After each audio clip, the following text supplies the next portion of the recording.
بسم اللہ الرحمن الرحیم۔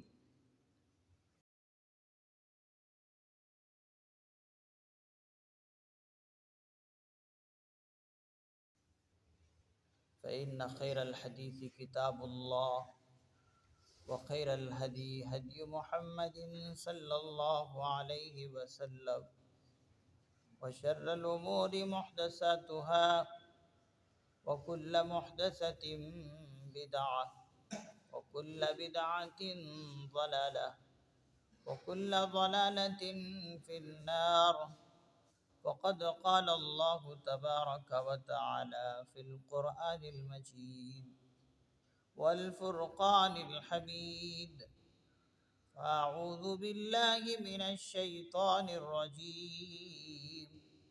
بسم الله الرحمن الرحيم.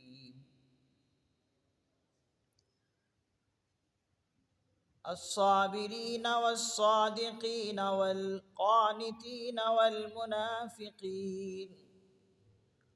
والقانتين والمنفقين والمستغفرين بالأسحار. شهد الله أنه لا إله إلا هو والملائكة وأولو العلم قائما بالقسط.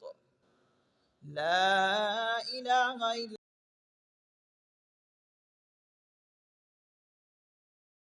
إن الدين عند الله الإسلام. وما اختلف الذين أوتوا الكتاب إلا من بعد ما جاءهم العلم بغيا بينهم. ومن يكفر بآيات الله فإن الله سريع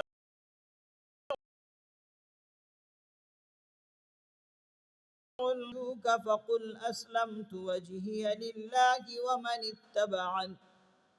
وقل للذين أوتوا الكتاب والأميين أأسلمتم فإن أسلموا فقد اهتدوا وإن تولوا فإنما عليك البلاغ والله بصير بالعباد. صدق الله العظيم. الصابرين والصادقين والقانتين والمنفقين والمستغفرين بالأسحار.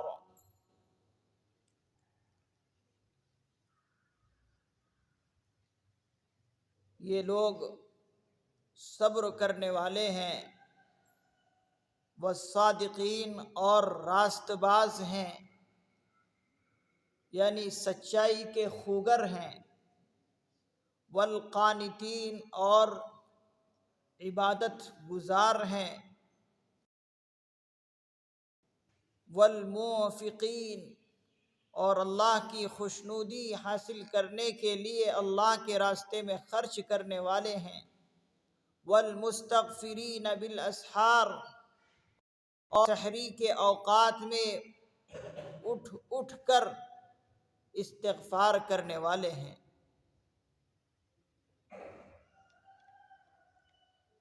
ان آیات مبارکہ میں اللہ رب العزت اس مضمون کو ذکر فرما رہے ہیں کہ اوپر کی آیت میں جو آیا کہ جو اللہ سے ڈر کر زندگی گزارتے ہیں، للذین اتقوا، وہ لوگ جو پرہیزگار ہیں، متقی ہیں، ان کے لیے اللہ رب العزت نے اپنے پاس سرسبز باغات رکھے ہیں جنت کے اندر، اسی طریقے سے پاکیزہ بیوی، ہر طرح کی گندگی سے محفوظ والی بیوی اور اللہ کی رضا ہے۔ تو یہ لوگ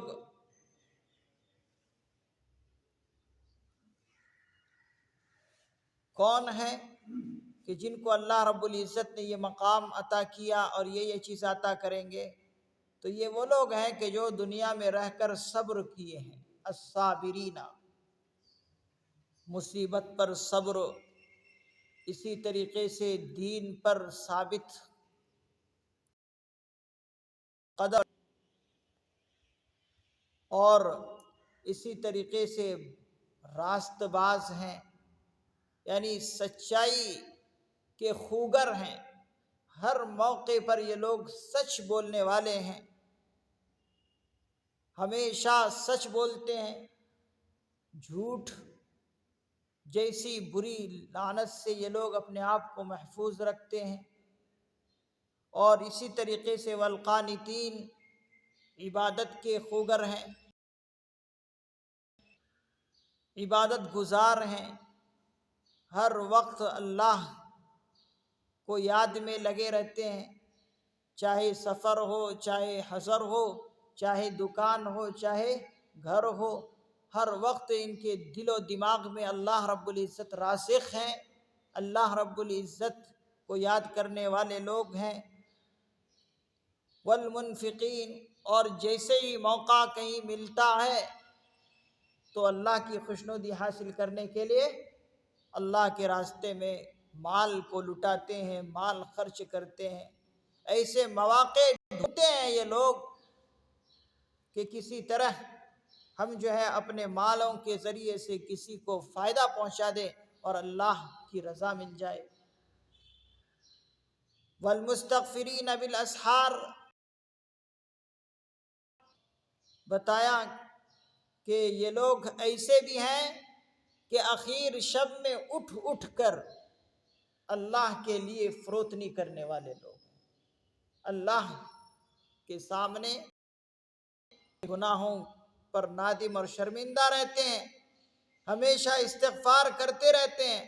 بالخصوص اخیر شب میں اٹھ کر اللہ کے سامنے گرم گرم آنسو بہانے والے لوگ ہیں۔ تو انہی کو اللہ رب العزت نے یہ مقام اور مرتبہ عطا کریں گے کل قیامت کے دن، کہ ان کو سرسبز باغات جنت کے اندر عطا کریں گے، کہ جنت خوشنما جگہ ہے اور بہترین اللہ نے اپنے نیک بندوں کے لیے بہترین گیسٹ ہاؤس ہے۔ تو یہ صفت رکھنے والے بندوں کو اللہ تعالیٰ ان چیزوں سے نوازیں گے۔ شہید اللہ انہ لا الہ الا هو والملائکۃ واولو العلم قائما بالقسط، اللہ گواہ ہے، شہید اللہ، اللہ گواہ ہے کہ اس کے سوا کوئی عبادت کے لائق نہیں، اس کے سوا کوئی عبادت کے لائق نہیں، اور اسی طریقے سے تمام کے تمام فرشتے بھی گواہ ہیں، اور اسی طریقے سے وَأُولُو الْعِلْمِ، اور اہل علم بھی، یعنی علم والے بھی اس بات کے گواہ ہیں کہ اللہ کے سوا کوئی عبادت کے لائق نہیں، قائمًا بالقسط، انصاف کے ساتھ دنیا کے نظام کو سنبھالے ہوئے، اللہ رب العزت انصاف کے ساتھ دنیا کے انتظام کو سنبھالے ہوئے ہیں، پوری کائنات کو انتظام کیے ہوئے ہیں، سنبھالے ہوئے ہیں۔ لا الہ الا ہو، بجز اللہ کے کوئی عبادت کے لائق نہیں، اور هو العزیز الحکیم، وہ قابل اقتدار ہیں، العزیز زبردست والے ہیں، یعنی قابل اقتدار ہیں، اقتدار کے پوری مالک ہیں، الحکیم، اسی طریقے سے حکمت بھی اس کی پوری ہے۔ اللہ رب العزت بہترین حکمت کرنے والے ہیں، تو حکمت بھی کامل اور اقتدار بھی کامل۔ اس آیت میں اللہ رب العزت نے یہ بتایا کہ دیکھو میرے سوا کوئی عبادت کے لائق نہیں ہے، میں ہی عبادت کے لائق ہوں، اور میں اس پر گواہ بھی ہوں۔ اسی طریقے سے میرے فرشتے بھی گواہ ہیں اس بات پر کہ میرے سوا کوئی عبادت لائق نہیں ہے۔ وہ فرشتے کہ جن کے ہر لمحہ وقت میں ذکر و اذکار سے بھرے ہوئے ہیں، ان کے لمحے ہر وقت منٹ اور ہر سیکنڈ اللہ کی عبادت میں ہیں، اور اسی طریقے سے تکوین امور کو سنبھالے ہوئے اللہ نے جو ان کو ڈیوٹی دے کر ہے وہ ڈیوٹی بھی سنبھال رہے ہیں، اور ہر وقت عبادت میں مشغول ہیں۔ یہ عبادت میں ہر وقت مشغول رہنا یہ بتاتا ہے کہ سوا کوئی عبادت کے لائق نہیں۔ امور تکوینیہ کو سنبھالے ہوئے ہیں، یہ بتاتا ہے ان کا یہ عمل کہ اللہ کے سوا کوئی عبادت کے لائق نہیں ہے۔ اور اسی طریقے سے اہل علم، حضرات مفسر نظام فرماتے ہیں اہل علم سے مراد حضرات انبیاء علیہم السلام ہیں، اور اس کے بعد دوسرے عام علم والے ہیں، عام علماء ہیں، جن کو یہ معلوم ہے کہ اللہ کے سوا کوئی عبادت کے لائق نہیں ہے، اور اپنے علم کے مطابق اور اللہ نے جو اصول ان کو سکھلائے ہیں، ضابطے سکھلائے ہیں، ان اصول اور ضابطے کے مطابق وہ بھی اس بات پر گواہ ہیں کہ اللہ کے سوا کوئی عبادت کے لائق نہیں ہے۔ اللہ تعالیٰ انصاف کے ساتھ پوری کائنات کو،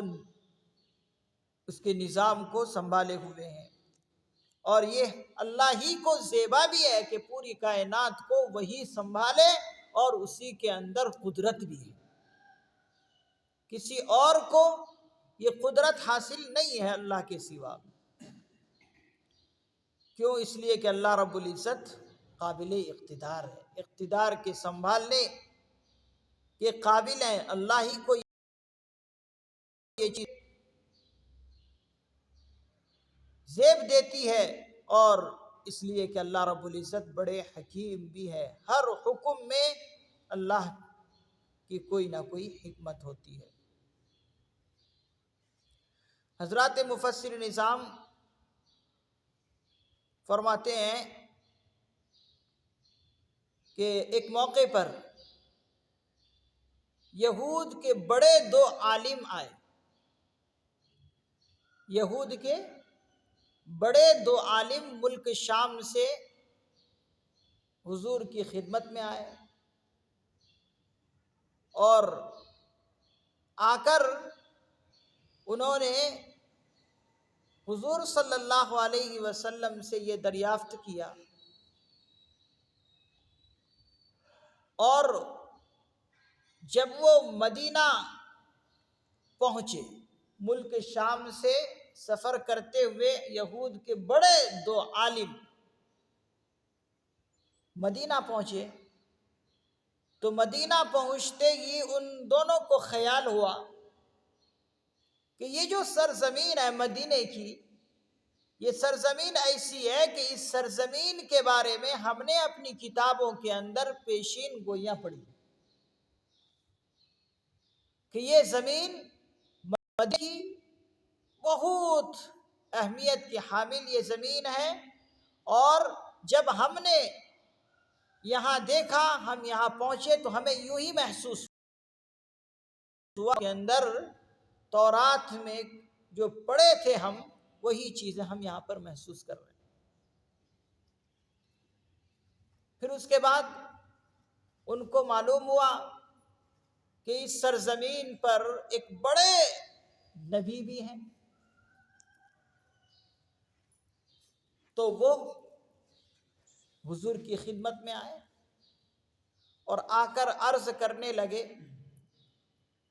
دوسری پیشین گوئی انہوں نے جو حضور کی جو پیشین گوئیاں تھی، اللہ کی پیشین گوئیاں، وہ تورات میں وہ بڑے عالم دین دونوں پڑھ چکے تھے، اور دوسری چیز یہ بھی دیکھنا چاہتے تھے کہ اس سرزمین پر ایک نبی بھی ہے جو کہ بڑے عالی مقام ہیں۔ تو حضور کی خدمت میں آئے اور آ کر عرض کرنے لگے، اس کتاب کے اندر جو باتیں لکھی تھی اس کے مطابق انہوں نے پوچھا کہ پوچھا کہ سب سے بڑی شہادت دینے والی آیت کون سی ہے؟ وہ آیت ہمیں بتائیے کہ جو سب سے بڑی گواہ ہے، وہ آیت ہمیں بتائیے۔ تو حضرات مفسر نظام فرماتے ہیں کہ آیت شہادت کے بارے میں جب انہوں نے پوچھا کہ اللہ کے پیغمبر صلی اللہ علیہ وسلم آپ وقت نبی ہیں، تو آپ ہمیں یہ بتائیے کہ آیت شہادت کون سی ہے؟ آیت شہادت کون سی ہے کہ جس کے اندر اللہ بھی گواہ ہے، اور ساری آیت شہادت وہ کون سی ہے؟ تو حضرات مفسر نظام فرماتے اسی وقت یہ قرآن کریم کی عظیم آیت شہید اللہ، آیت شہادت جو کہلاتی ہے، یہ اتری۔ اور اس کے بعد ان دونوں عالموں کو، جو کہ یہود کے بڑے عالم تھے، تورات کو پڑھ چکے تھے، تورات کے عالم تھے، ان سے کہا کہ یہ آیت ہے۔ اور اس کے بعد دونوں کے دونوں عالم دین، اس وقت کے دین کے مطابق بڑے عالم تھے، یہودی عالم، انہوں نے یہ آیت جیسے ہی حضور نے ان کو سناتے ہی دونوں کے دونوں مسلمان ہو۔ یہ آیت شہادت کہلاتی ہے شہید اللہ۔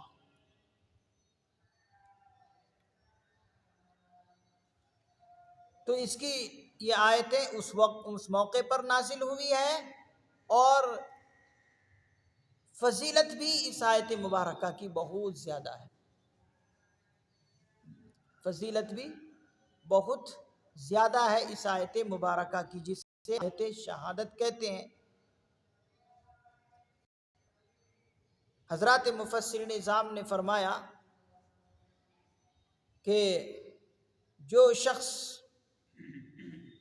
ہر فرض نماز بعد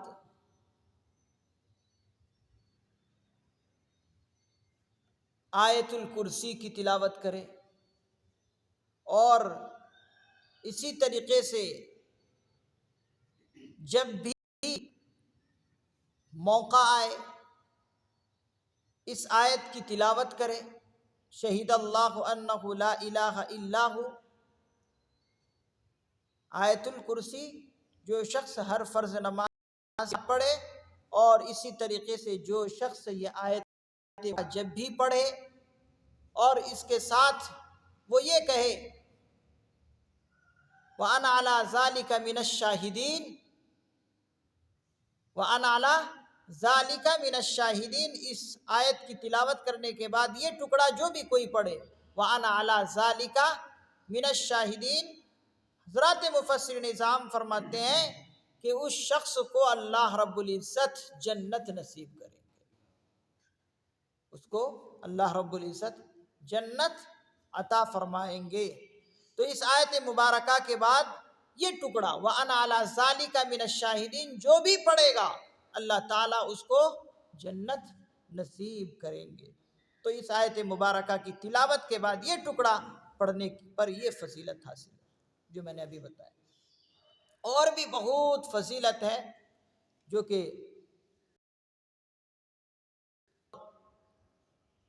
تفسیر کے موقع پر زیادہ تفصیل کی گنجائش نہیں رہتی، اسی لیے جو بھی دیکھنا چاہے وہ معارف القرآن جلد نمبر 2 دیکھ سکتا ہے کیا کیا فضیلتیں ہیں۔ ان الدین عند اللہ الاسلام، بے شک اللہ کے نزدیک دین اسلام ہی ہے۔ ان الدین عند اللہ الاسلام، بے شک دین اللہ کے نزدیک بہترین وہ دین اسلام ہی ہے۔ وَمَا اخْتَلَفَ الَّذِينَ أُوتُوا الْكِتَابَ إِلَّا مِن بَعْدِ مَا جَاءَهُمُ الْعِلْمُ بَغْيًا بَيْنَهُمْ، اور اہل کتاب نے جو اختلاف کیا ہے، وَمَا اخْتَلَفَ الَّذِينَ أُوتُوا الْكِتَابَ، اور اہل کتاب نے جو اختلاف کیا ہے،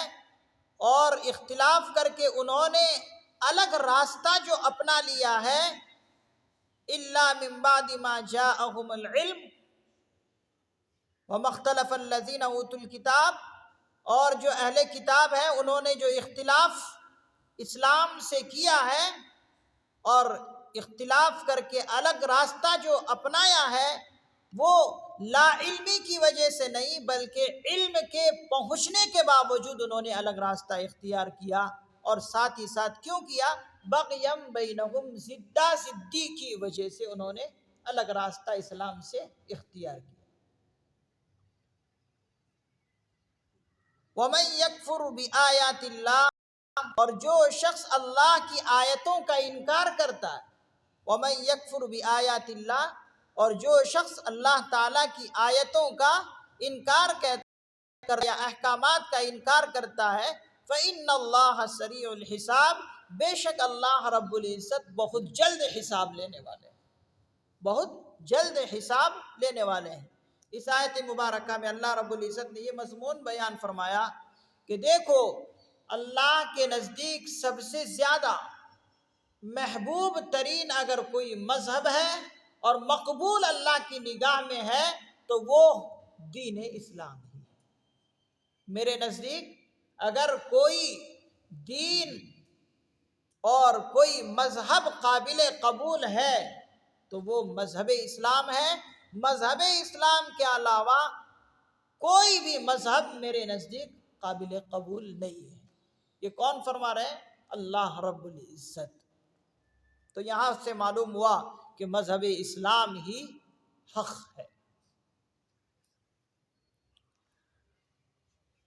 وَمَا اخْتَلَفَ الَّذِينَ أُوتُوا الْكِتَابَ، اس ٹکڑے میں اللہ رب العزت اہل کتاب کے بارے میں ذکر فرماتے ہیں کہ اہل کتاب جو مذہب اسلام کو غلط کہا، بے شمار اہل کتاب ہیں جو کہ یہودی ہیں اور نصرانی ہیں، انہوں نے مذہب اسلام سے اختلاف کیوں کیا؟ مذہب اسلام سے اختلاف اس لیے کیا کہ وہ ضد کی وجہ سے، ہٹ دھرمی کی وجہ سے مذہب اسلام کو باطل کہا اور غلط کہا ہے، اور اس وجہ سے بھی کہا کہ جو ان کو اپنے مذہب میں رہتے ہوئے پوزیشن حاصل تھی، جو اقتدار ان کو حاصل تھا، اگر وہ مذہب اسلام کو قبول کر لیتے تو مذہب اسلام کے احکامات کے مطابق ان کو اپنے عہدے چھوڑنے پڑتے، اور عہدے چھوڑنا اور اقتدار سے بے دخل ہونا ان کے لیے بہت مشکل بات ہے، ان کو گراں گزرتی۔ اس لیے انہوں نے ضد کی وجہ سے، ہٹ درمی کی وجہ سے مذہب اسلام کو باطل کہا اور غلط کہا، اس لیے وہ لوگ مذہب اسلام کو ماننے سے انکار کیے۔ اس وجہ سے نہیں کہ ان کو اس بارے میں لا علمی ہے، علم ان کو حاصل نہیں ہے، ان کی کتابوں میں خود پیشین گوئی ہے کہ کتاب نازل ہونے والی ہے جس کا نام قرآن کریم ہوگا، اور وہ قرآن کریم ایک سچے پیغمبر پر نازل ہوگا۔ یہ پیشین گوئیاں اپنی کتابوں میں وہ پڑھ چکے تھے، تو لا علمی کی وجہ سے مذہب اسلام کو وہ سے انکار جو کیے، لا علمی کی وجہ سے نہیں بلکہ علم کے پہنچنے کے باوجود، علم کی حدوں کو وہ جاننے کے باوجود، اور اسی طریقے سے اپنی کتابوں میں تورات کے اندر چاہے انجیل کے اندر ہو، پورا علم ہونے کے باوجود وہ ضد کی وجہ سے مذہب اسلام کو ٹھکرایا اور مذہب اسلام سے الگ ہو گئے، جبکہ حق یہ تھا کہ پہلے وہ خود مذہب اسلام کو قبول کرتے، اس لیے کہ وہ لوگ کتاب والے تھے، کتابیں ان کو آسمانی ملی ہے۔ حق یہ تھا کہ وہ سب سے پہلے مذہب اسلام سے گلے لگاتے، اور ان کو دیکھ کر دوسرے لوگ گلے لگاتے تو ان کو بہترین اجر بھی ملتا۔ لیکن کیا کریں، ان کی بدنصیبی کہ اہل کتاب ہونے کے باوجود مذہب اسلام سے انہوں نے اختلاف کیا۔ تو قرآن کریم کہہ رہا ہے کہ اختلاف کرنے کی بنیاد لا علمی نہیں ہے، کہ ان کو علم حاصل نہیں، جانتے نہیں کہ مذہب اسلام سچا ہے،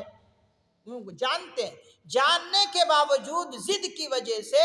اپنے عہدوں سے برخاست ہو جائیں گے بول کے ڈر کے مارے مذہب اسلام سے انہوں نے اختلاف کیا۔ اب اللہ تعالیٰ ایسے لوگوں کو ڈانٹ سناتے ہیں کہ جو بھی اللہ کے احکامات کا انکار کرتا ہے، چاہے وہ اہل کتاب ہوں چاہے اور مذاہب والے لوگ ہوں، تو وہ یہ سمجھ لیں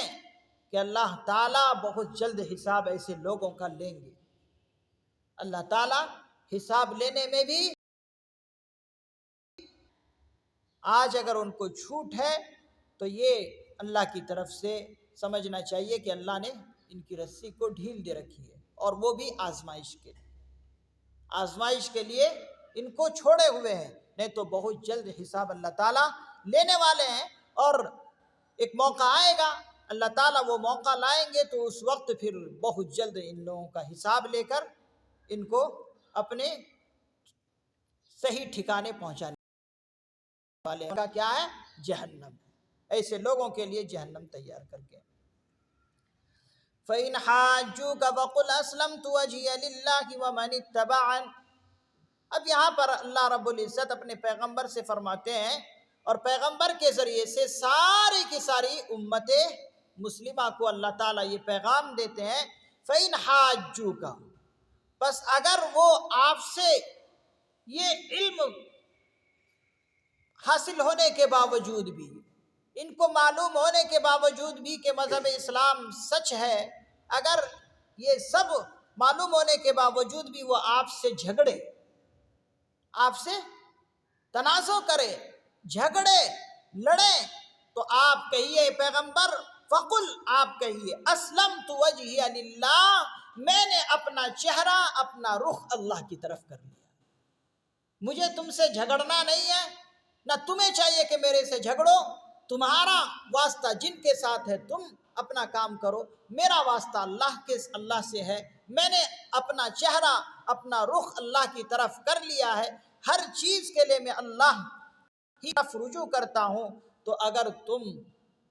میرے سے جھگڑنا چاہو تو میں جھگڑنے والا نہیں ہے، میں نہیں ہوں۔ اللہ رب العزت کہہ رہے ہیں کہ اگر وہ آپ سے جھگڑیں تو آپ کہیے میں نے اپنا رخ اللہ کی طرف کر لیا ہے، اور اسی طریقے سے وَمَنِ اتَّبَعَنِ، اور جو میرے پیرو ہیں وہ بھی اپنا رخ اللہ کی طرف کر لیا، یعنی اس سے مراد حضور کی امت جو کہ مسلمان ہیں، جو اللہ کو جانتے ہیں، اللہ پر عقیدہ یہ رکھتے ہیں کہ اللہ کے سوا کوئی معبود نہیں، اور مذہب اسلام ہی سچا مذہب ہے، تو میں بھی اور میرے ماننے والے بھی اللہ ہی اتنا رخ کر لیے ہیں، اسی لیے ہم آپ سے جھگڑنا نہیں چاہتے۔ تو ومن اتبعن سے مراد وہ اللہ کے بندے جو مسلمان ہیں، جو مذہب اسلام کو مانتے ہیں اور مذہب اسلام ہی پر جینا اور مرنا چاہتے ہیں، وہ لوگ مراد ہیں۔ وَقُلْ لِلَّذِينَ أُوتُوا الْكِتَابَ وَالْأُمِّيِّينَ أَأَسْلَمْتُمْ، اور ان لوگوں سے کہیے جو کہ اہل کتاب ہیں، آپ اہل کتاب سے، والأمیین، اور ان ان پڑھ عرب لوگوں سے کہیے، یہ پیغمبر آپ اہل کتاب سے کہیے جن کو کتابیں ملی، تورات نامی کتاب ملی جو یہودی ہیں، اور اسی طریقے سے انجیل نامی کتاب ملی جو کہ نصرانی ہیں، ان لوگوں سے بھی کہیے، اور اسی طریقے سے پیغمبر ان پڑھ عرب کے لوگوں سے بھی کہیے، اسلمتم، جو میں تمہیں دین حق پہنچا رہا ہوں، کیا تم ان کو مانتے ہو؟ اسلمتم، کیا تم اس پر ایمان رکھتے ہو؟ کیا تم اس پر مسلمان ہوتے ہو؟ اسلمتم، آپ پوچھ لیجئے ایسے لوگوں سے، ان پڑھ عرب کے لوگوں سے بھی پوچھ لیجئے، اہل کتاب سے بھی پوچھ لیجئے، کیا تم اس پر اسلام لاتے ہو؟ اسلمتم، کیا تم مسلمان ہوتے ہو؟ فَإِنْ أَسْلَمُوا، اگر وہ مسلمان ہو جائیں، فَقَدِ اهْتَدَوْا، تو تحقیق وہ ہدایت پا جائیں گے۔ اگر مان لیتے ہیں تو وہ آپ کے دوست ہیں، وہ ہمارے نیک بندے ہیں، وہ مسلمان ہیں، اگر ہو جاتے ہیں تو بہت اچھی بات، فَقَدِ اهْتَدَوْا، تو وہ ہدایت پا جائیں گے۔ وَإِنْ تَوَلَّوْا، اور اگر وہ منہ موڑ لیں، اگر اہل کتاب اور اسی طریقے سے دوسرے مذہب والے مذہب اسلام سے منہ موڑ لے، وَإِن تَوَلَّوْا، اگر منہ موڑ لے، فَإِنَّمَا عَلَيْكَ الْبَلَاغُ، اب یہاں پر حضور کو اللہ نے تسلی دی ہے، بس آپ کا ان تک دین کی بات پہنچانا یہ آپ کی بس اتنی ذمہ داری ہے۔ فَإِنَّمَا عَلَيْكَ الْبَلَاغُ، بس دین کی بات ان تک پہنچا دینا بس آپ کی اتنی ذمہ داری ہے۔ ان تک دین کی باتوں کو پہنچا دینے کی حد تک آپ کی ذمہ داری ہے، اس کے بعد آپ کی ذمہ داری یہ میرے لاڈلے پیغمبر نہیں ہے آپ پر، آپ زیادہ ان کے بارے میں چنتا مت کیجیے، زیادہ آپ ان کے بارے میں گھلیے مت، غم زدہ نہ ہو، آپ سے آپ کی ذمہ داری کتنی تھی، ان تک پہنچانے کی حد تک آپ کی ذمہ داری تھی، آپ نے اس کی تبلیغ کر دی، آپ پہنچا چکے، بس اتنی ہی آپ کی ذمہ داری تھی، اس کے علاوہ ماننا نہیں ماننا آپ کی ذمہ داری نہیں ہے۔ تو ایک پیغمبر کے ذریعے سے ہر مبلغ اسلام کو اللہ تعالیٰ یہ بات کہہ رہے ہیں کہ اے مبلغ اسلام، اے اسلام کے پہنچانے والے لوگوں، آپ لوگوں کی ذمہ داری بس اتنا ہی ہے، اس سے زیادہ نہیں۔ واللہ بصیر بالعباد، اور اللہ رب العزت اپنے بندوں کو خوب دیکھنے والے ہیں، کون کیا کر رہے ہیں، کون نافرمانی پر تلے ہوئے ہیں، کوئی کون فرما برداری کر رہے ہیں، اطاعت گزاری کر رہے ہیں، کون اللہ کے باغی ہیں، اللہ کے حکموں کو توڑ کر اور اللہ کو ناراض کر رہے ہیں، اللہ تعالیٰ ایسے بندوں سے خوب واقف ہیں، خوب دیکھتے ہیں، اللہ تعالیٰ خود ان سے جو ہے نمٹ لیں گے۔ اللہ تعالیٰ سے دعا ہے اللہ رب العزت ہمیں ان آیات عظیمہ سے سبق لینے کی توفیق نصیب فرمائے، اور ایک ایک آیتوں پر اللہ تعالیٰ ہمیں عمل کرنے کی توفیق مرحمت فرمائے۔ سبحان اللہ و بحمدہ، سبحانک اللہم و بحمدک، ونشہد ان لا الہ الا انت ونتوب الیک۔ سبحان ربک رب العزت عما یصفون، وسلام علی المرسلین، والحمد للہ رب العالمین۔